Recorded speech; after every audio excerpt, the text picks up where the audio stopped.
نحمد ونصلي على رسوله الكريم أما بعد فأعوذ بالله من الشيطان الرجيم بسم الله الرحمن الرحيم رب اشرح لي صدري ويسر لي أمري واحلل عقدة من لساني يفقه قولي ربي زدني علما اللهم فقهنا في الدين. Today we are going to study Surah Al-Baqarah starting from ayat number 92. It is kind of the continuation of what we were studying about the Bani Israel and how they were earning the wrath of Allah subhanahu wa ta'ala. In the upcoming ayats, we will see Allah subhanahu wa ta'ala will mention how they made the calf or cow of gold that they had collected, and they started worshipping that cow. So basically, signing partners with Allah subhanahu wa ta'ala. Let's start with that number 92. Wa and laqad. Indeed. Ja'akum jim hamza ya. Kum means to you. Ja'a, it came to you. Musa alayhi salam, he came to you. Bil bayyinat. Bi means with. Bayyinat, clear signs. Root is bayanun. So Musa alayhi salam came to you with clear signs. Thumma, then, attakhastum. Hamza khazal. You made, you took. What did you do? Al-ijla, which is the calf, the child of cow. You made the cow, or you took the cow as min ba'dihi, from ba'dihi, after him. What does it mean that you took the calf or you made the calf? Meaning you took the calf as your God. Allah subhanahu wa ta'ala does not even want to mention that you took the calf as your God. He just mentions you took the calf. Meaning, this is when Musa alayhi salam and all the Bani Israel, who were the Muslims of those times, they crossed the sea, and then they were on the other side. And as they were passing through the Mount Tur, where he was first given the first revelation, then or even where he was given the prophethood, where he was so he was appointed by Allah subhanahu wa ta'ala to go up the mountain for 30 days and to receive the book or the commandments. So when Musa alayhi salam went there, and he had assigned his brother Harun alayhi salam to as the in charge of the people, and he knew that these people are not an easy crowd, and he had given his brother the heads up. Anyways, when he went for 30 days, and Allah subhanahu wa ta'ala, the time became longer, and he stayed on top of the mountain for 40 days. So whatever Allah subhanahu wa ta'ala was training him for, when he was returning, he had like tablets of some stone, and they were carved with the commandments that Allah subhanahu wa ta'ala had given him in that form. As he was coming down, he saw people going around or worshipping a golden calf, and he became really upset, so upset that he dropped those tablets and they broke.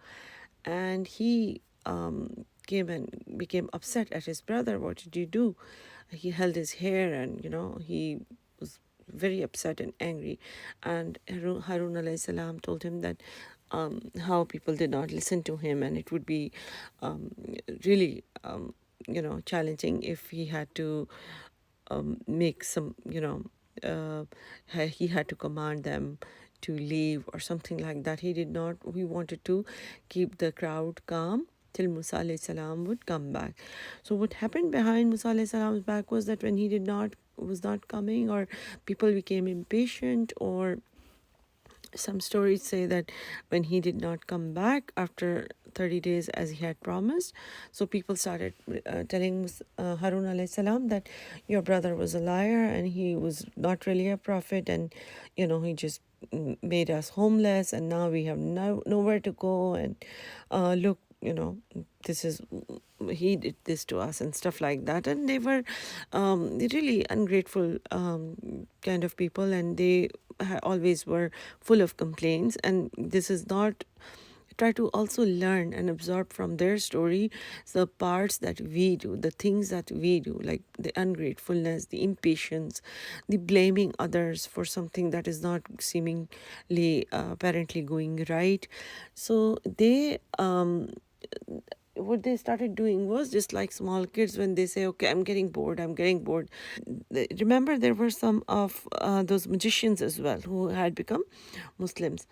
So one of the magicians, whose name was Samri, he told people that, okay, let's collect all the gold that you all have, because people, when they left home overnight, they were not going to be able to carry like big bags of clothes or furniture or things like that. So the mainly whatever, if somebody suddenly has to leave, then what do they hold, like the gold or the money or cash and stuff like that. So they all were carrying some gold. Now that they were walking from Egypt to Palestine, it was becoming harder and harder for them to carry gold. So they thought that, okay, this is a good idea, he's going to make a god for us so we can worship. And as if you guys remember, then I might have mentioned that when, as soon as they crossed the sea and they came on the other side of the land, they saw a nation worshipping an idol, and some of them told Musa alayhi salam that they also want something like this, because they want to be able to see something like these people were seeing. And Musa alayhi salam reminded them that this shirk is not allowed and this is like haram and stuff for Muslims. So, of course, when Samri announced that he's going to make a god for them, this was an attractive announcement for them. So they all brought and collected their gold, and Samri molded it in a way that he made it into a cow. Anyways, so Musa alayhi salam saw that some people were worshipping or going around that calf, and he got really upset.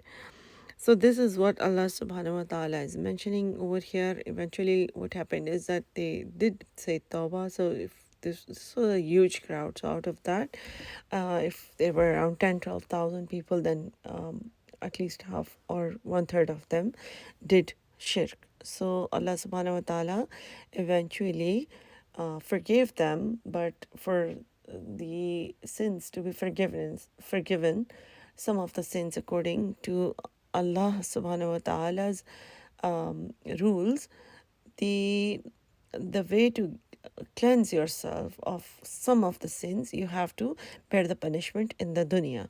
So these people were told, they were given the punishment of killing themselves, or the people like who did not worship God, the golden calf, they were told to kill the ones who worshipped. So this is how they their tawbah was repentance was accepted by Allah subhanahu wa ta'ala, because those people who said that we want the punishment of the world, they were really genuinely seeking repentance from Allah subhanahu wa ta'ala. So this ayat number 92 is talking about that time that Allah subhanahu wa ta'ala mentions that wa antum, and you, zalimun, you were the zalim, you were the wrongdoers. The root is zalami, doing the wrong thing, doing something that does not deserve that kind of treatment. Whether it is God, whether it is a person, whether it is a thing, you don't put it in the right place, then you next time you keep looking for it. So that is also zulm. Then let's go to ayat number 93. Wa and is, when. Akhazna. So remember when. Akhazna, we took. Nun alif is we. Misaqakum. Misaq comes from the root waw, tha, qaf, which means not or very strong covenant. Kum, your. So when we took the covenant from you, wa and rafa, na. Rafa'a means to raise something. Na, we. And we raised. Fawqakum, fawq means above, kum, over you. At-tura, the mount. So Allah subhanahu wa ta'ala is reminding them how Allah had raised the mountain over them, like to show them, to give them the threat, to make them understand that these are not empty threats. Allah subhanahu wa ta'ala can actually do that. And sometimes, like, even if you know in your heart that Allah can actually do it, some visual actually makes a difference, right? So Allah subhanahu wa ta'ala mentions that, remember, the covenant that the promise that we took when we raised the mountain over you. Khuzu, what was the covenant? Khuzu, Hamza Khazal is the root, hold, take it. Ma, what? Ataynakum. So Atay, Hamza Taya, and na is we, kum, for you. So we gave you bi kuvatin, qaf waw ya, strength. Bi means with. So with strength. Take whatever we are giving you with strength. What has Allah given them? The commandments. The tablets that Musa alayhi salam brought had the commandments, the Sharia that they had to follow. And Allah subhanahu wa ta'ala raised the mountain to tell them that this is serious business. You have to take it seriously. You have to hold it with strength. It does not mean that just you have to hold the book strongly. This is the same commandment for us as well, right? It does not just mean that, of course, physically also we should hold it like strongly. We should not let it drop. But it actually means figuratively that we should hold it so strongly that we make all of our decisions according to it. We spend our days and nights according to it. So it should be very close to our heart. So khuzu, hold, take it. Ma, what? Atainakum, we gave you. Bikuwatin, with firmness, with strength. Wasma'u, sin mim ain, listen. And listen. And these are not some options. These are not some suggestions. You can see the tone over here. It's the commandments. So Allah subhanahu wa ta'ala mentions khuzu, hold, wasma'u, and listen. And this is the same for us as well. This is for all Muslims.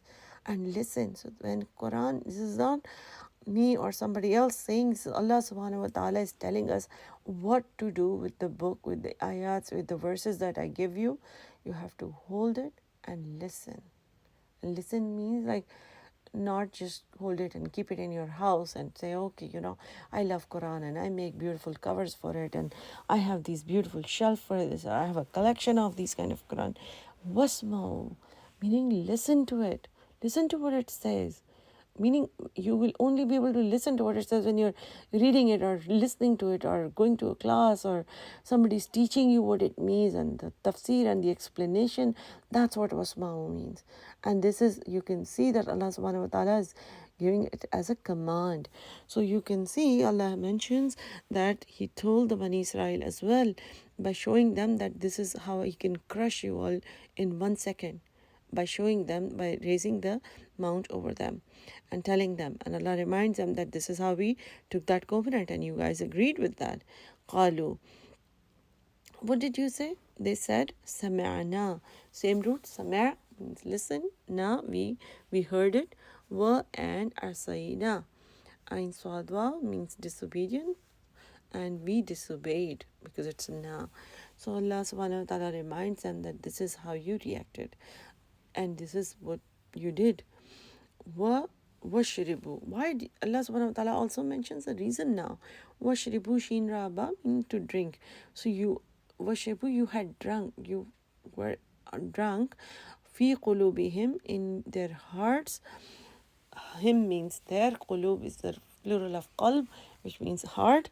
Al-ajla, they were made to drink in their hearts. Al-ajl, ajl is the calf, so they were made to drink the calf. No, it means they had the love of calf, of the worshipping of the calf, of making partners with Allah. The love of doing shirk was so strong that it was making them do wrong things. It was making them do those things. So, qulubihimul ajal, so they were made to drink in their hearts the kaf, meaning the love of kaf. Bi kufrihim, because of their kufr, because of their disbelief. Qul, say, bi'sama, bi ba hamza sin ba'as, meaning bad, really evil, really bad, is that ya'murukum, hamza mim ra, means the command, order, kum, for you. Evil is the command, order for you to do it. Bihi, with. Imanukum, Hamza Mim Noon, and Kum means your, with your faith. In kuntum, if you are mu'mineen, if you are a believer, if you are a mu'min. What does ayat number 93 mean? That there are like four parts. I'm just trying to remind you, there is one event that is mentioned, that Allah raised the Mount Tur, so He can tell them, remind them what they were supposed to do, and they took the promise. And then Allah subhanahu wa ta'ala mentions that this was all happening because they were in love with worshipping the calf. They were in love with assigning partners with Allah subhanahu wa ta'ala. They were loving doing those things. And these are evil deeds if somebody wants to stay on Iman. These things, now saying that I don't like to obey, I don't like these commands from Allah subhanahu wa ta'ala, this is all because of the kufr. If you want to be in the circle of Iman, then these are evil deeds. That the kufr, the disbelief in you, orders you to do the wrong thing. Then ayat number 94, Qul, say further, in if kanat, it is lakum, for you, ad-darul akhiratu. Dar comes from the root dal waw ra, which means circle, and akhirah, ukhur, meaning the hereafter. So when dar literally means circle, or dal waw ra means circle, but dar means home. So if you really think the home of akhirah is for you, and the lahi, with Allah, near Allah, khalisatan, khalam swad, which means purely, completely for you, min dunin nas, min, from, duni, other than, nas, the mankind. Meaning, if you think that you're so sure that, oh, the home of Jannah, or the home of hereafter, is going to be ours and nobody else's, it's purely ours, exclusively ours, then what should you do? Tamannawu, mim, noon, ya. So tamanna in Urdu also is a word which means you would wish for. So then you should wish al mauta, for the maut, for the death. So if you're so sure that the house of Jannah is yours, it's just the reward for you from Allah subhanahu wa ta'ala, and this is what you're going to get, then you should be the ones to wish that, oh, I want to die soon because I'm so sure that I have this house in Jannah. In kuntum sadiqeen, if you are really truthful, sadaq, sadal qaf, if you're honest, that if you really sincerely understand, feel, believe that the house of akhirah in Jannah is yours, then you should be wishing for the maut, for the death. Why would you want to live in this world where there is ups and downs and difficulties and problems and all that? If Jannah is so much, you're so sure about Jannah, then there is going to be no problem. You should be actually caring and wanting to die. But Allah mentions what they actually feel. In 95, wa and lan, never ever. So I told you, la means not and lan means never ever, not at all. Yeah, they tamannawhu, same root, and they will not have the tamanna, they will not wish for mim noon, yeah, abdan, ever, bima, because, qaddamat, qaf, dal, mim, meaning in front of, sent, aydihim, ya dal, ya, with their hands. So Allah subhanahu wa ta'ala in 95 mentions they will never ever wish for the death. Why? Because qaddamat aydihim, because what they've sent with their hands, like meaning they've all the deeds that they do, not just with their hands, but it's just an expression to say that what they've sent with their hands, what you do with your hands. Sometimes you also try to when we are trying to say, we don't just say that what did you do, you did this with your own hands. Of course, if somebody cooks, either good or bad, we want to just add more emotion to that. Then what do we say? You made it with your own hands, or we say, I did it with my own hands. So Allah subhanahu wa ta'ala mentions that they will never wish for death because they know what they've sent with their hands. Wallahu, and Allah, alimum, He's the all-knower. He knows everything. Ain lam mim. Bizzalimin, of the wrongdoers. Allah knows what people do and what they've sent ahead. And people, they just say, they just think when we are doing sins or wrong actions, wrong deeds, we just, for some time, we just think that, oh, nobody's seeing, so we are successful. Nobody found out. Nobody got to know how I planned and tricked and did this. But Allah subhanahu wa ta'ala is the all-knower of the wrongdoers. Every single thing that a person does or thinks, Allah subhanahu wa ta'ala knows about it. And so you see that in 94 Allah mentions that if they really think that Jannah is for them, they should wish for death. In 95 Allah says that they will they will not wish for death because they know what they've sent with their hands. And in the next ayat, Allah subhanahu wa ta'ala in 96 mentions instead what do they actually wish for? What is their feeling related to death and life? Wa and la, indeed, them, you, jidannahum. So wow, jim, dal is the root for that. You will find them. And noon has a shadda, means definitely find them. You will definitely find them. Ahrasa. Haraswad means greed. Ahras is something, the superlative degree. So you'll find them the most greedy, annasi, among the people. So out of all the people, these people, you will find them the most greedy, ala hayatin, over hayat, life, to live. These people will be most greedy for more and more life. They would be the least those who would be okay with dying. Wa, and min al lazina, and then those, meaning Allah is still talking about their greed, so they are more greedy than any of the mankind and greedier than those who ashraku, those who associated partners with Allah. So because we've always studied that the Jews and Christians and Muslims are all like monotheistic religion, right? So over here Allah subhanahu wa ta'ala mentions that they are even more greedy than the mushrikeen, those people who do, like, who officially associate partners with Allah. Because the Jews and Christians and Muslims, they technically, like, we all believe in one God, right? So Allah subhanahu wa ta'ala mentions that even more greedy for living for longer life than the mushrikeen. Yawaddu, wow, dal, meaning wanting something really desperately, loves, ahaduhum, ahad means one, hum, them. So every one of them wants what? Love, if yu'ammaru, ain mim ra, if he will, and it starts with ya, means he, if he could be granted Omar, life, alpha, what do they want? What do they really desire? Each one of them desires alpha sanatin. Alf means 1,000, sanatin years. You know how we say, like, if some of you know Urdu, we say which sun you were born, sun, not the SON sun, but the year.